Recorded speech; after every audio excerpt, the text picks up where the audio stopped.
Dennis Goodchild here from leadershipformanagers.com. So we're looking at leadership styles and specifically on the leadership style which is directive. So we're going to be focusing on the challenger and the expert. So before we go into the detail of the directive styles, start to think about yourself. See if you could notice yourself in any of these styles or even your boss as well. So bear those people in mind as we go through the styles. So the expert style. Now the expert is somebody who uses their experience and knowledge to provide guidance on how to approach a particular situation. Now the positive sides of this style is that expert uses their expertise as a starting point without necessarily giving somebody the answer. They lead by example and have high standards and are good teachers, so they are able to break down complex challenges into manageable steps.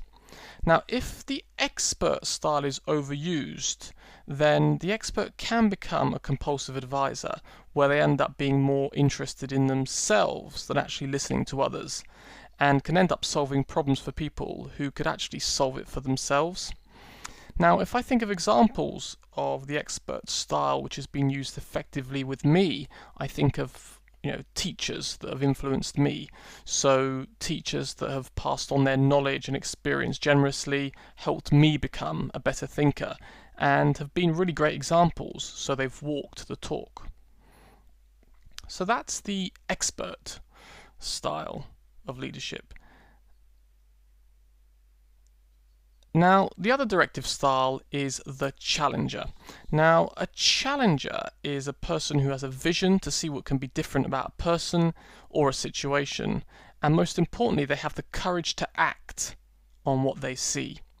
Now, the positive sides of the challenger is that they challenge the way people think about a problem, they challenge people's behavior and mindset, and are also people that challenge the status quo.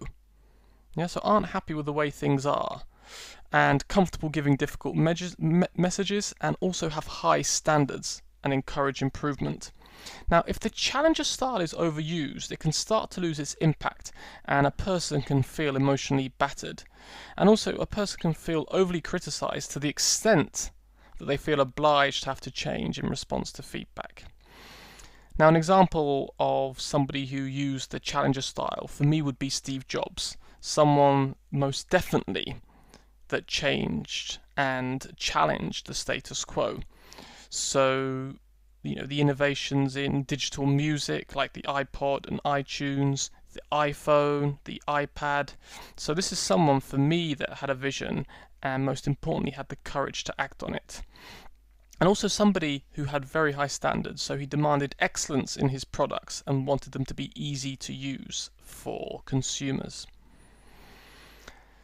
So that's the directive style of leadership. So you may have noticed yourself or your boss in one of those two styles. Now remember, there's no right or wrong. It's about having flexibility and using the right style for the right person in the right situation.